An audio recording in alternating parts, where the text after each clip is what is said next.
আসসালামু আলাইকুম রহমতুল্লাহ। আপনি কি চান এমন একটি বাংলাদেশ যেখানে চাইলে কেউ সংবিধান বদলাতে পারবে না, যেখানে কেউ টানা 10 বছরের বেশি প্রধানমন্ত্রী থাকতে পারবে না? 2026 সালে গণভোট সামনে রেখে ঠিক এইরকম কিছু বৈপ্লবিক পরিবর্তনের কথা বলা হচ্ছে। চলুন একবারে সহজে বোঝা যাক কেন আমরা হা ভোট দিব। প্রথমত, ক্ষমতার ভারসাম্য। নির্বাচন কমিশন আর এক দলের হাতে থাকবে না, মানে সরকার ও বিরোধী দল দুই পক্ষ মিলে গঠন করবে, কেউ এককভাবে সব নিয়ন্ত্রণ করতে পারবে না। দ্বিতীয়ত, সংবিধান আর গণভোট।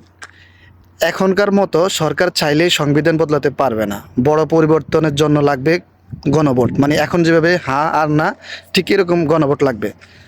তৃতীয়ত, প্রধানমন্ত্রীর মেয়াদ।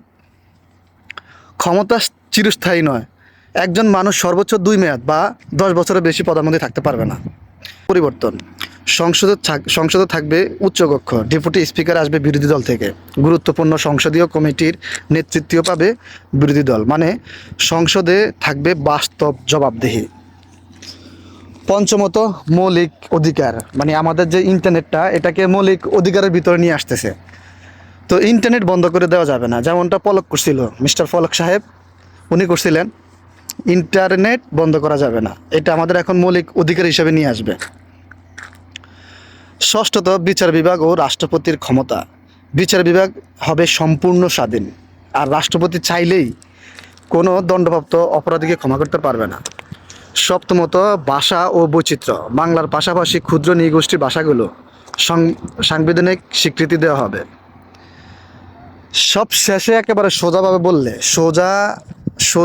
বললে মানে হ্যাঁ ভোট দিলে এই পরিবর্তনগুলো পাবেন, আর না ভোট দিলে আগের অবস্থা যেমন আছিল ঠিক তেমনই থাকবে।